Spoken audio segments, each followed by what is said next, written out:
आप सभी का अभिनव टारगेट जोन में स्वागत है। आज हम बात करेंगे 1 अक्टूबर से 7 अक्टूबर तक के करंट अफेयर का। 1 अक्टूबर से 7 अक्टूबर तक का करंट अफेयर है, उसके बारे में आज बात करेंगे। तो आइए पहला क्वेश्चन पर बात करते हैं। हाल ही में बीसीसीआई ने एशिया कप चैंपियन भारत के लिए कितने करोड़ रुपए के पुरस्कार की घोषणा की है? बीसीसीआई ने एशिया कप विजेता भारत के लिए कितने करोड़ रुपए की घोषणा की है? इसमें आंसर हो जाएगा बी, 21 करोड़ रुपए की। बीसीसीआई के बारे में कुछ देख लेते हैं। बीसीसीआई का फुल फॉर्म होता है board of control for cricket in India. Board of control for cricket in India.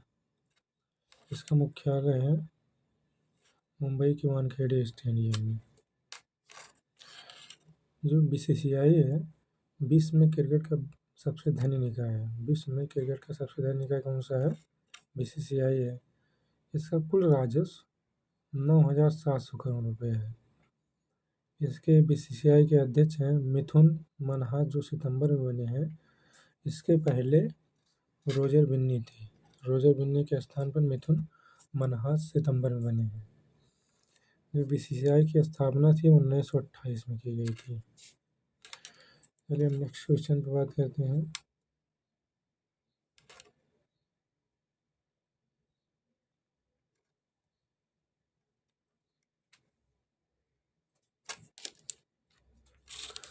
Bharat ने पाकिस्तान को 5 विकेट से हराया था। जो हुआ था चैंपियंस, भारत ने पाकिस्तान को 5 विकेट से हराया था।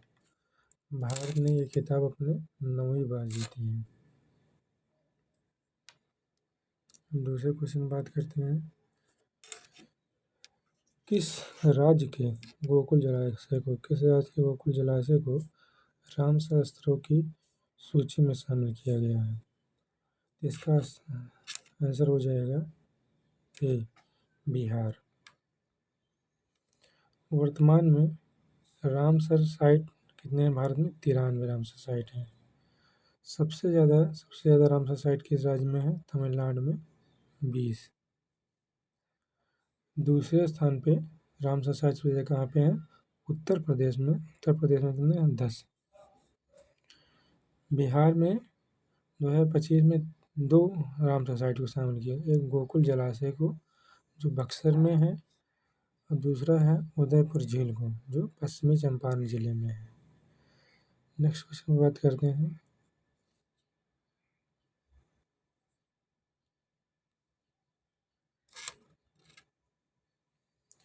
क्वेश्चन 3 पे, किस राज्य का ठंडा रेगिस्तान यूनेस्को बायोस्फीयर रिजर्व में शामिल हुआ है? किस राज्य का है? लद्दाख का। सॉरी, माफ़ कीजिए, लद्दाख नहीं है, इसका हिमाचल प्रदेश है। किस राज्य का ठंडा रेगिस्तान यूनेस्को बायोस्फीयर रिजर्व में शामिल हुआ है? हिमाचल प्रदेश का। यूनेस्को का फुल फॉर्म देख लेते हैं। United Nations Educational, Scientific and Cultural Organization. UNESCO का फुल फॉर्म क्या है? United Nation Educational, Scientific and Cultural Organization. UNESCO का मुख्यालय कहाँ है? पेरिस, फ्रांस में है। यूनेस्को का गठन कब किया गया था? 16 नवंबर 1945 को। कब किया गया था इसका गठन? 16 नवंबर 1945 को। भारत के कुल कितने स्थल यूनेस्को के बायोस्फीयर रिजर्व में शामिल? 18 बायोस्फीयर रिजर्व। सॉरी, भारत में कुल 18 बायोस्फीयर रिजर्व हैं, जिसमें से यूनेस्को के बायोस्फीयर रिजर्व में 13 शामिल हैं।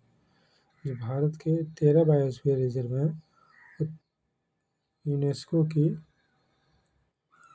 बायोस्फीयर रिजर्व में शामिल हैं। नेक्स्ट क्वेश्चन बात करते हैं।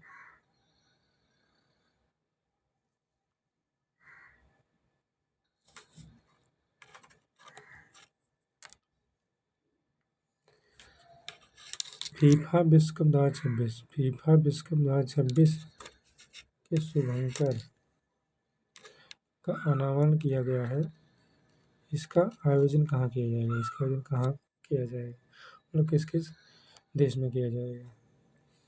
तो ये हो जाएगा इसका उपयुक्त सभी। यूएसए में भी किया जाएगा, कनाडा में और मैक्सिको में, तीनों देशों में किया जाएगा। फीफा विश्व कप 2026 का है। इसके 3 शुभांकर जो थे इस प्रकार है। पहला है क्लच। जो पहला शुभांकर क्लच है, ये वाइल्ड ईगल का सिंबल है, जो किसका प्रतिनिधित्व करता है? यूएसए का। जो दूसरा जायू, जायू नामक शुभंकर जो है, एक जैगुआर है। क्या है? जैगुआर, जो मैक्सिको का प्रतिनिधित्व करता है। और तीसरा मेपल, मेपल क्या है? एक चूहा है, माउस, जो कनाडा का प्रतिनिधित्व करता है। ये तीनों शुभंकर तीनों मेजबान देशों का प्रतिनिधित्व करते हैं। ये तीनों मेजबान देशों का प्रतिनिधित्व करते हैं। नेक्स्ट क्वेश्चन बात करते हैं।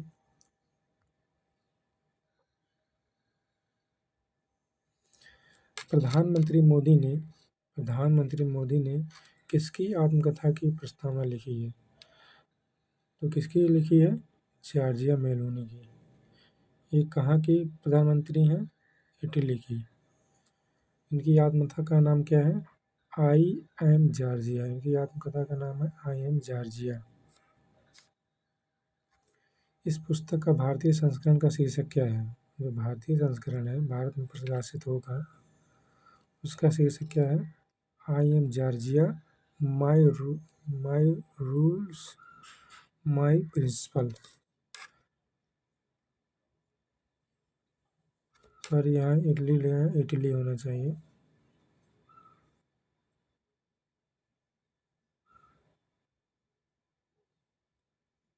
इटली। इटली की राजधानी क्या है? रोम है। यहाँ की मुद्रा का है यूरो। और 2002 से पहले लीरा हुआ करती थी। 2002 में चेंज करके इसका लीरा कर दिया गया। 2002 में लीरा के स्थान पे यूरो कर दिया गया है।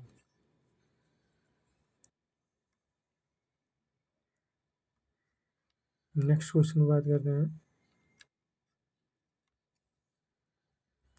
अंतर्राष्ट्रीय साहित्य महोत्सव। एक अंतर्राष्ट्रीय साहित्य महोत्सव है, उन्मेष। इसका आयोजन कहाँ किया गया है? इसका आंसर हो जाएगा पटना। पटना में किया गया इसका आयोजन। तो उन्मेष के बारे में देख लेते हैं, क्या होता है उन्मेष।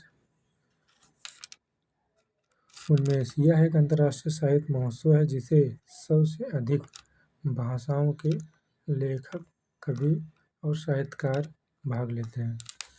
यह एक अंतर्राष्ट्रीय साहित्य महोत्सव है जिसमें सबसे अधिक भाषाओं के लेखक, कवि और साहित्यकार भाग लेते हैं।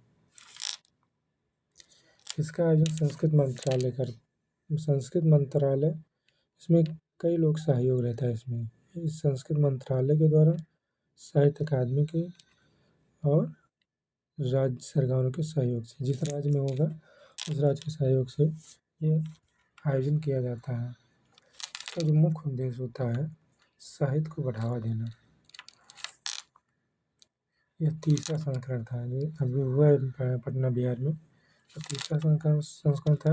पहला शिमला में हो चुका है, और दूसरा 2022 में, और दूसरा भोपाल में 2023 में हुआ था।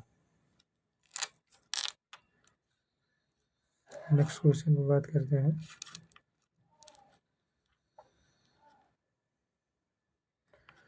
बच्चों से वादा अभियान। बच्चों से वादा अभियान किन दो संस्थाओं ने मिलकर शुरू किया है?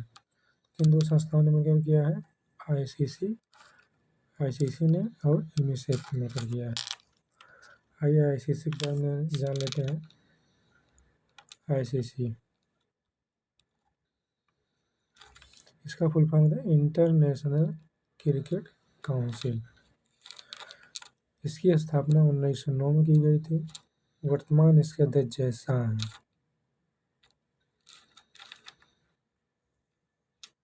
जब 1909 में इसकी स्थापना की गई थी तो इसका नाम था इंपीरियल क्रिकेट कॉन्फ्रेंस। 1909 में इसका क्या नाम था? Imperial cricket conference. 1965 में इसका नाम बदलकर अंतर्राष्ट्रीय क्रिकेट कॉन्फ्रेंस कर दिया गया था। और 1987 में जो वर्तमान नाम है, ये हो गया है इंटरनेशनल क्रिकेट काउंसिल। तो इसकी स्थापना किन किन देशों ने की थी? ऑस्ट्रेलिया ने, इंग्लैंड ने, दक्षिण अफ्रीका ने इसका स्थापना की थी 1909 में। यूएई का आईसीसी का मुख्यालय है दुबई, यूएई में। यूनिसेफ के बारे में बात कर लेते हैं।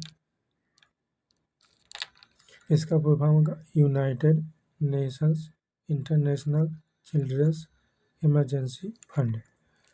ये पुराना नाम है इसका है, लेकिन 1953 में इसका नाम बदल के यूनाइटेड नेशंस चिल्ड्रंस फंड कर दिया गया था। इसका जो मुख्यालय है न्यूयॉर्क, यूएसए में स्थित है। स्थापना कब किए थे? 11 दिसंबर 1946 को किया गया था।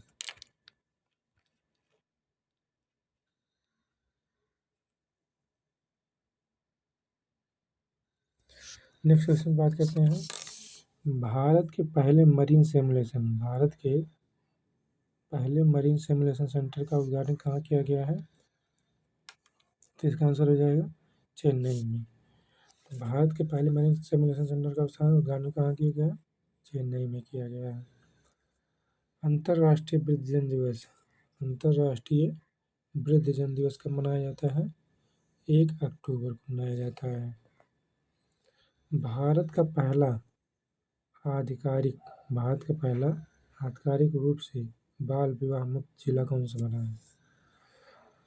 तो कौन सा बना है? बालोद जिला कहाँ का है? छत्तीसगढ़ का है। छत्तीसगढ़ के राजधानी क्या है? रायपुर। सीएम है विष्णुदेव साई। नेक्स्ट क्वेश्चन बात करते हैं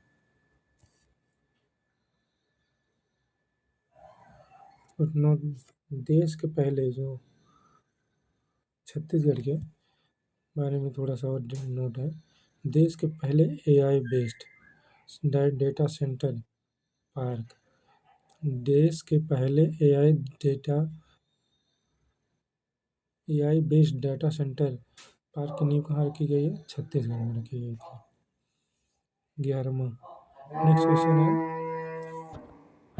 दृष्टिबाधित महिला T20 क्रिकेट विश्व कप की मेजबानी कौन करेगा? जो अभी इस साल होने वाली है 2025 में दृष्टिबाधित महिला T20 क्रिकेट विश्व कप की मेजबानी कौन करेगा? भारत और श्रीलंका करेंगे। यह विश्व कप से कब होगा? 11 से 13 नवंबर तक होगा। नेक्स्ट क्वेश्चन बात करते हैं नमो वन की आधारशिला किसने रखी है? भूपेंद्र यादव ने। भूपेंद्र यादव कौन है? केंद्रीय पर्यावरण मंत्री हैं। नमो वन कहाँ है? मानेसर। इसी नमो वन की स्थापना कहाँ रखी गई है? मानेसर, हरियाणा में। यहाँ कितने पौधे लगाएंगे? 750 प्रकार के पौधे लगाए जाएंगे। नेक्स्ट क्वेश्चन बात करते हैं पंडित छन्नूलाल मिश्र का निधन हो गया है। वे कौन थे? क्या थे वे? एक गायक थे। इनका जन्म छन्नूलाल मिश्र का जन्म 3 अगस्त 1936 को आजमगढ़ में हुआ था। जो वहाँ ब्रिटिश प्रांत हुआ था उस समय हुआ था आजमगढ़ में, आज के आजमगढ़ में। इनका मृत्यु हुआ है 2 अक्टूबर 2025 को मिर्ज़ापुर में। ये हिंदुस्तानी शास्त्रीय संगीत विशेषकर ख्याल एवं ठुमरी के बनारस घराना स्कूल के प्रतिपादक थे। इन्हें पद्म विभूषण 2010 में दिया गया था और पद्म भूषण 2010 में, पद्म विभूषण 2020 में इनको दिया गया। नेक्स्ट क्वेश्चन बात करते हैं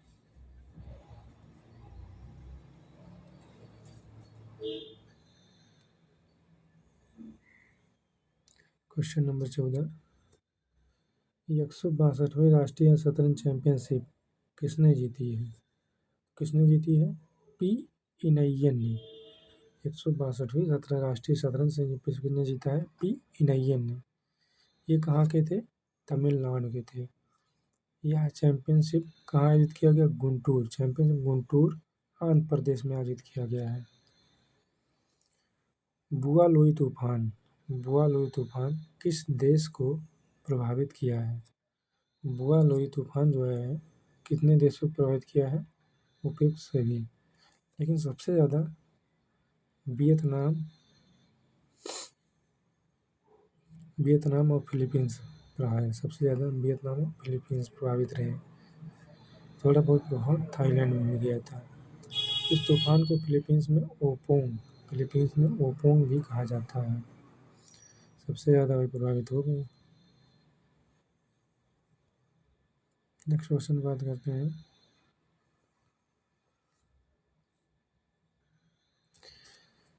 किसने सामाजिक सुरक्षा में उत्कृष्ट उपलब्धि के लिए ISSA पुरस्कार जीता है?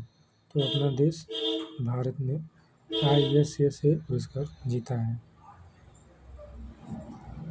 मनसुख मंडाविया के बारे में। केंद्रीय श्रम मंत्री केंद्रीय श्रम और रोजगार मंत्री कौन है? मनसुख मंडाविया। इन्होंने यह पुरस्कार मलेशिया के कुआलालंपुर में प्राप्त किया है। जो ये ISSA पुरस्कार दिया गया मलेशिया के कुआलालंपुर में दिया गया है। ISSA का फुल फॉर्म क्या होता है? International social security association. इसकी स्थापना 1928 में की गई थी। जो मुख्यालय जेनेवा स्विट्जरलैंड में है। नेक्स्ट क्वेश्चन बात करते हैं।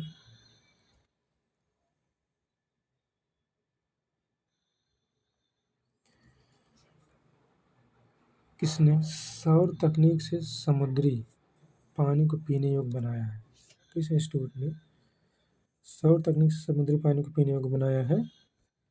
ICC बेंगलुरु ने। ICC बेंगलुरु के बारे में कुछ जान लेते हैं। यह भारत का प्रमुख सार्वजनिक अनुसंधान विश्वविद्यालय है। इसकी स्थापना 1909 में की गई थी। इसकी स्थापना में 2-3 लोगों का योगदान था। तो पहले हैं उद्योगपति जमशेदजी टाटा, मैसूर राज परिवार, भारत सरकार की साझेदारी के रूप में की गई थी। इसकी स्थापना की प्रेरणा स्वामी विवेकानंद ने दिया था। 1956 में UGC की स्थापना के बाद इसे डीम्ड विश्वविद्यालय दर्जा दिया गया। UGC मतलब university grant commission. Next question बात करते हैं।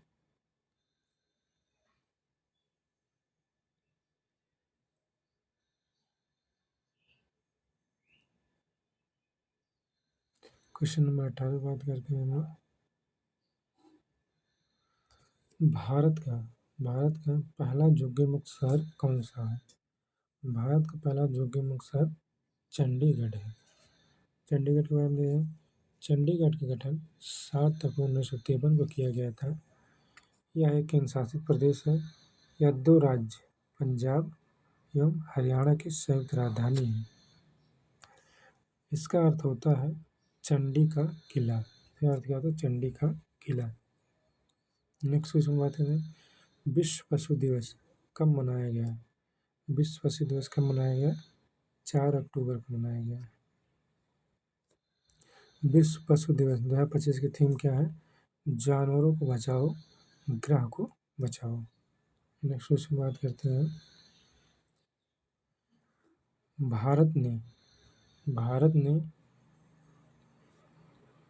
भारत ने किस देश के साथ मिलकर परस्पर कानूनी सहायता संधि लागू की है? भारत ने किस देश के साथ मिलकर परस्पर कानूनी सहायता संधि लागू की है? तो इसका आंसर हो जाएगा सिंगापुर। सिंगापुर के साथ मिलकर भारत ने संधि की है। ये जो संधि होती है इसको यमलैट कहा जाता है। तो यमलैट का फुल फॉर्म होता है पारस्परिक कानूनी सहायता संधि। फुल फॉर्म इसका हो गया म्यूचुअल लीगल असिस्टेंस ट्रीटी। इसका उद्देश्य होता है आपराधिक मामले में एक दूसरे की मदद करना, जैसे आतंकवाद, साइबर अपराध। नेक्स्ट क्वेश्चन बात करते हैं। चक्रवात शक्ति गुजरात के तट के करीब पहुंचा है। इसका नामकरण किस देश ने किया है? तो इसका नामकरण किस देश ने किया है? श्रीलंका ने किया है। शक्ति नामक चक्रवात का नामकरण श्रीलंका ने किया है। इस साल के मानसून सीजन का पहला चक्रवाती तूफान था, जो कहाँ आया है? अरब सागर में आया है। नेक्स्ट क्वेश्चन की बात करते हैं।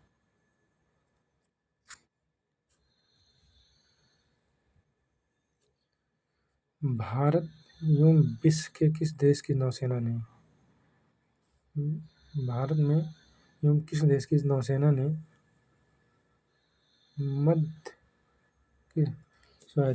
भारत एवं किस देश की नौसेना के मध्य द्विपक्षीय अभ्यास कोंकण हुआ है? द्विपक्षीय अभ्यास कोंकण 2025 का आयोजन किया गया है। तो किस देश के साथ? ब्रिटेन के साथ। यह अभ्यास कब हुआ है? 5 अक्टूबर से 12 अक्टूबर के मध्य आयोजित किया गया है। ब्रिटेन की राजधानी क्या है? लंदन। मुद्रा क्या है? Pound sterling. संक्षेप में GBP कहा जाता है। यहाँ के प्रधानमंत्री कौन है? कीर स्टारमर हैं। ऋषि सुनक को हटा के बने हैं। ब्रिटेन में राष्ट्रपति नहीं होते, यहाँ पे राजा रानी होते हैं। नेक्स्ट क्वेश्चन बात करते हैं। भारत ने नई दिल्ली में आयोजित विश्व पैरा एथलेटिक्स चैंपियनशिप 2025 में कितने पदक जीते हैं? भारत ने दिल्ली में आयोजित विश्व पैरा एथलेटिक्स चैंपियनशिप 2025 में कितने पदक जीते हैं? कुल 18 पदक जीते हैं। 18 पदक जीतने के साथ भारत कितने स्थान पर है? 6वें स्थान पर। इसमें 6 स्वर्ण पदक, 7 रजत पदक, 5 कांस्य पदक थे। प्रथम स्थान ब्राज़ील का रहा। इसने कुल 37 पदक जीते, जिसमें 12 स्वर्ण थे, 18 रजत थे, 7 कांस्य पदक थे। नेक्स्ट क्वेश्चन बात करते हैं। किसने हेलियोस्फीयर और अंतरिक्ष मौसम का पता लगाने के लिए IMAP मिशन लॉन्च किया है? किसने लॉन्च किया है? नासा ने लॉन्च किया है। किसने हेलियोस्फीयर और अंतरिक्ष मौसम का पता लगाने के लिए IMAP मिशन लॉन्च किया है? किसने? नासा ने लॉन्च किया है। IMAP का फुल फॉर्म क्या होता है? Interstellar mapping and acceleration probe. कब लॉन्च किया गया था? 24 सितंबर 2025 को। नेक्स्ट क्वेश्चन बात करते हैं। लास्ट क्वेश्चन है।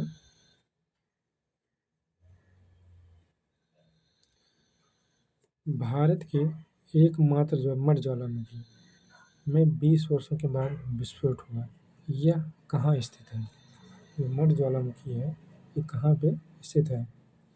अब मठ ज्वालामुखी ऐसे प्रकार के ज्वाला सुषुप्त ज्वालामुखी कहा जाता है, जो कुछ समय बाद एक बार हो जाता है उद्गार तो कुछ समय के लिए शांत हो जाते हैं, पुनः फिर होता है। जैसे इसमें मठ ज्वालामुखी है, 20 वर्षों बाद हुआ। ये कहाँ पे है? 12 टांग द्वीप कहाँ पे है? अंडमान निकोबार द्वीप। अंडमान निकोबार द्वीप का है 12 टांग द्वीप, वहीं पर मठ ज्वालामुखी का विस्फोट हुआ है। मठ ज्वालामुखी के बारे में कुछ बात कर लेते हैं। भारत का एकमात्र मठ ज्वालामुखी है ये। कहाँ पे है? अंडमान निकोबार के 12 टांग द्वीप पर। मठ का अर्थ होता है कीचड़। कुछ और फैक्ट देख लेते हैं। बैरन द्वीप पर बैरन ज्वालामुखी है, जो भारत का एकमात्र सक्रिय ज्वालामुखी है। अंडमान निकोबार द्वीप समूह में कुल कितने द्वीप हैं? 572। परंतु 38 द्वीप पर ही आबादी रहती है, यानी 38 द्वीप पर ही मनुष्य रहते हैं। अंडमान निकोबार की राजधानी पोर्ट ब्लेयर है। इसकी स्थापना 1 नवंबर 1956 को केंद्र शासित प्रदेश घोषित किया गया था। 1 नवंबर 1956 को केंद्र शासित प्रदेश घोषित किया गया था। ये रहा 1 से 7 अक्टूबर का करंट अफेयर, जो बहुत महत्वपूर्ण था। आप सभी को अगर अच्छा लगे तो लाइक और सब्सक्राइब जरूर कर दीजिए।